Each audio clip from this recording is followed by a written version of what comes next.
നമസ്കാരം. ഞാനിപ്പോൾ Kannur ഡിസ്ട്രിക്റ്റിലെ കറുവഞ്ചാലിലെ cent Joseph ഹോസ്പിറ്റലാണ് നിൽക്കുന്നത്. ഇത് എക്കോസ്റ്റാറിൻ്റെ 80,000 ലിറ്റർ ഫയർ ഫൈറ്റിംഗ് ടാങ്കാണ് ഇവിടെ സ്ഥാപിച്ചേക്കണത്. കേരളത്തിൽ തന്നെ ആദ്യമായിട്ടായിരിക്കും ഒരു ഹോസ്പിറ്റലിൽ 5000-ൻ്റെ 18 ടാങ്ക് ഇൻസ്റ്റാൾ ചെയ്തേക്കണത്.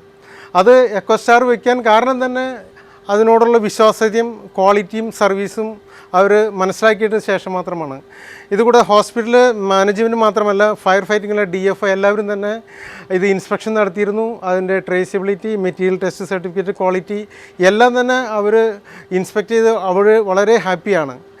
അപ്പോൾ എനിക്ക് പറയാനുള്ളത്, ഇനിയും കേരളത്തിൽ ഇതേപോലത്തെ സ്ഥാപനങ്ങളെല്ലാം തന്നെ പ്ലാസ്റ്റിക്കിൽ നിന്ന് മാറി സ്റ്റെയിൻലെസ് സ്റ്റീലിലേക്ക് ആവണം എന്നാണ് എനിക്ക് പറയാനുള്ള ആഗ്രഹം. കാരണം ഇത് ലോങ് ടൈമിലേക്ക് ഇത് വളരെ ചീപ്പായിരിക്കും, എക്കണോമിക്കലായിരിക്കും ലോങ് ടൈമിലേക്ക്. കാരണം ഇത് ജിന്ദാളിൻ്റെ സ്റ്റെയിൻലെസ് സ്റ്റീൽ 304 ഗ്രേഡാണ്.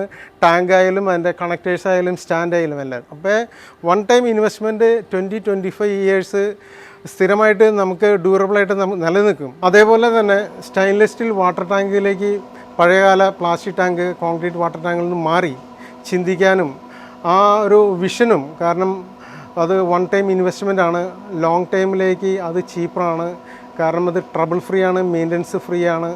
ഇതെല്ലാം മനസ്സിലാക്കി ആ ഉൾക്കാഴ്ചയിൽ ഇത്രയും വലിയ ഫണ്ട് വൺ ടൈം ഇൻവെസ്റ്റ് ചെയ്യാനുള്ള ഹോസ്പിറ്റൽ മാനേജ്മെൻറ്റിനെ ഞാൻ ഈ സമയത്ത് അപ്രീഷിയേറ്റ് ചെയ്യും. ഈ ഹോസ്പിറ്റലിനെ മാതൃകയാക്കി കേരളത്തിലെ മറ്റു ഹോസ്പിറ്റലുകളും മറ്റ് വലിയ സ്ഥാപനങ്ങളും ഇപ്പോൾ മാർക്കറ്റിൽ പുതിയ ടെക്നോളജി അവൈലബിൾ ആണ്.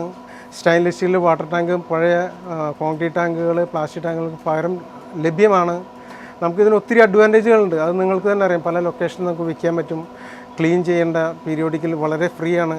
അപ്പോൾ നിങ്ങളും ഇതേപോലെ തന്നെ മാതൃകയാക്കണം, പുതിയ ടെക്നോളജി ഉപയോഗിക്കണം, ഏറ്റവും സൂട്ടബിളായ മെറ്റീരിയൽ ഉപയോഗിക്കണമെന്നാണ് എനിക്ക് അവസരത്തിൽ പറയാനുള്ളത്. Thank you.